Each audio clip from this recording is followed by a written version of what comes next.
My name's Emily, and this story happened back in late October of 2017 in the town of Lacey, Washington. At the time, I worked in a small office with about 10 other people.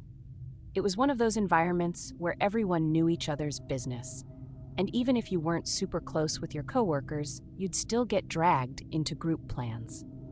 That's exactly what happened on a Friday night leading up to Halloween. A few of my coworkers were talking all week about going to this haunted house attraction after work. They kept trying to convince me to come with them. The place was called My Morbid Mind, and it was set up every October inside an old barn on the outskirts of town. Now, I should say this. I hate horror stuff. I don't watch scary movies. I don't go to haunted houses.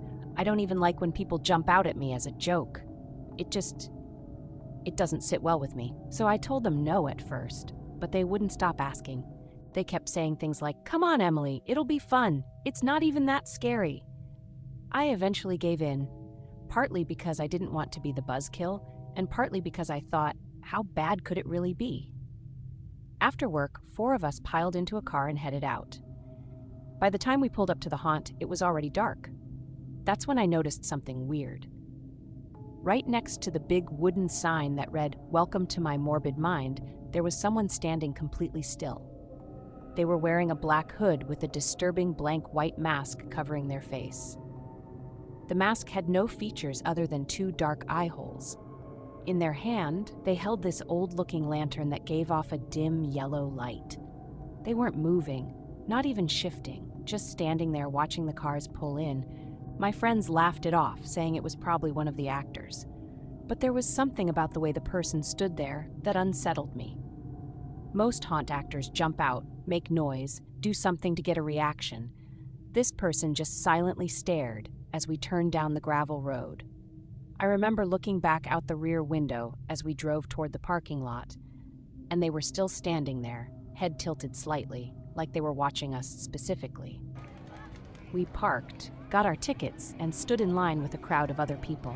There were Halloween props set up all around, fake coffins, skeletons, fog machines, stuff you'd expect.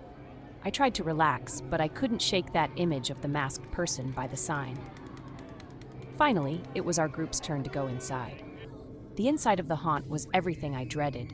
Narrow, dark hallways, loud, sudden noises, people in costumes jumping out from hidden corners.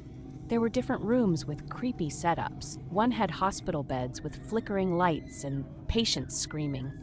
Another had a butcher's room with fake blood everywhere. My friends were laughing and screaming, clearly having the time of their lives. I was clinging to the back of one of them, just trying to make it through. But then, something happened that none of us expected. After about 10 minutes inside, we turned down this narrow hallway. It was darker than the other areas, just a single red light bulb at the far end. And standing directly under that light was the person in the white mask, the same one I'd seen by the welcome sign. They weren't dressed like the other actors. They weren't moving or making noise, just standing there with that blank face turned toward us. I froze. I could feel my stomach drop, and even my coworkers seemed confused. One of them whispered, "Wait, is that the same person from outside?"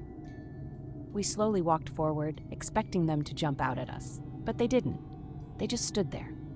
It wasn't until we were about to pass them that something terrifying happened.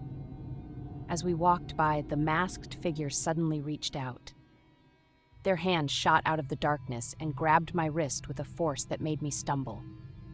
Before I could even react, they yanked the iPhone I was holding out of my hand and then bolted down a side hallway that wasn't even part of the path. I screamed. My coworkers all froze.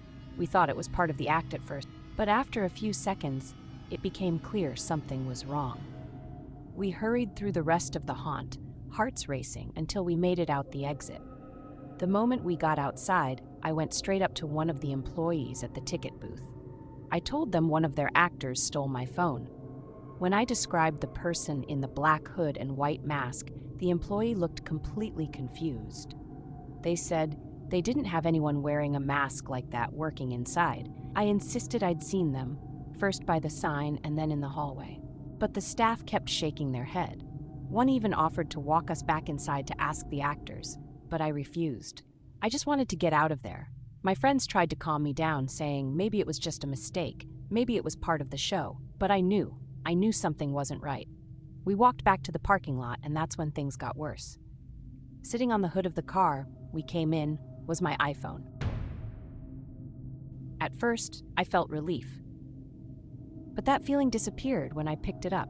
The phone was on the lock screen, but I could already see something was different. The wallpaper had changed. Instead of my usual picture, the background was now a grainy, dark photo. I unlocked my phone with shaking hands and went into my photos. Sure enough, there was a new image saved to my camera roll. It was a picture of me, taken from behind. You could see the back of my head, my coat, even the coworkers standing next to me. The angle of the photo made it clear it had been taken from only a few feet away. The worst part? The timestamp on the photo was just minutes after we exited the haunt, which meant whoever that masked person was, they had been right behind me at some point, close enough to take a picture without me even noticing. I deleted the photo immediately, but it didn't matter. The damage was done. I barely slept that night. My friends still talk about how it was probably some actor messing around, but I don't buy it. Not when the staff swore they didn't have anyone in a mask like that. To this day, I have no idea who that person was or how they managed to get my phone onto the hood of our car without us seeing them. But I'll tell you this, ever since that night, I've never set foot in another haunted house. And every October, when the My Morbid Mind attraction opens again, I get chills just driving by.